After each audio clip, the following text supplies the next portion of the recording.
Ava. I realize he's been saying my name and blink. Sorry? Do you have any questions? No. Yes, why me? I know it's a lot to take in and you'll need time to process it all. He gets to his feet and comes around the desk, perching on one corner to look down at me sympathetically. When did doctors stop wearing white coats? They barely even look like doctors anymore. Half the time they look fresh out of high school. Like this guy, Dr. Harrison. Under any other circumstances, I would have been flirting with him. He was seriously good-looking in a cultivated, obvious way. I was willing to bet money that he had nurses falling all over him. Is there someone I can call? To come and pick you up, he asks. I blink again, realizing I am staring at his lips, wondering what it would be like to kiss them. Inappropriate, but if there's one thing I've learned, it's that what one anticipates is an appropriate reaction in a situation like this, and what actually happens, can be two very different things.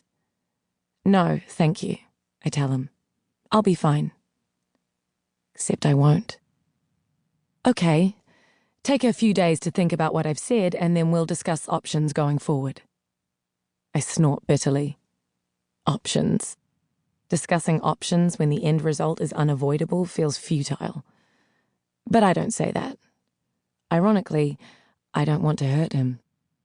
The autumnal air outside the hospital doors is crisp and fresh, and I inhale a big lungful through my nose, feeling my belly expand like a balloon, the way my mindfulness app on my phone has taught me. I hold it for exactly 6 seconds before releasing it slowly through my mouth. The balloon deflates. It doesn't help the rising sense of panic I feel. There is a bench seat in a little garden to the right of the hospital car park. I've sat there countless times, though not for a while.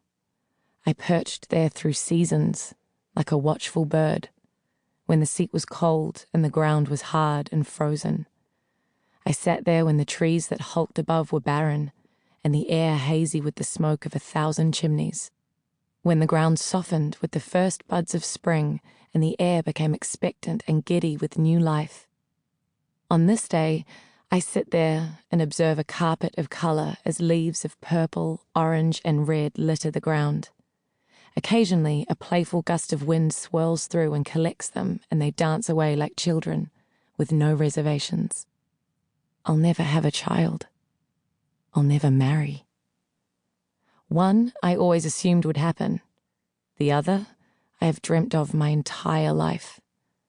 The pain hits hard in my belly and I double over, clutching my stomach, my eyes squeezed tightly shut in an effort to block out the world.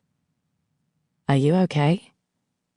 The voice is curious, concerned, feminine but raspy, quivering with age. I refuse to look up. Whoever it is can clearly see they are intruding on a moment. Shift over, will you?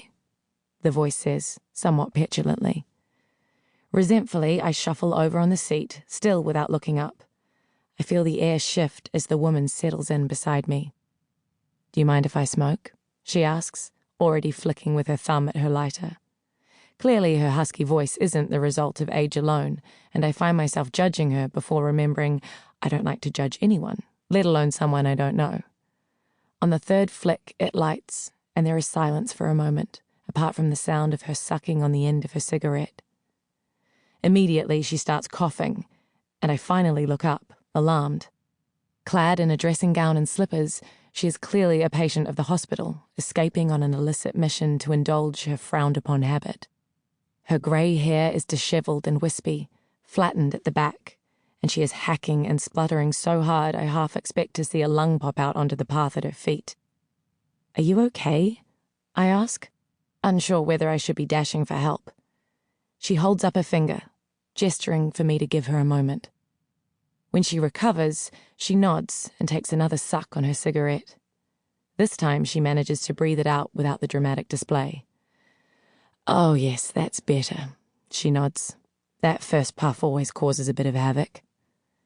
She eyes my face curiously, and I realize I still have wet cheeks from the path of my tears.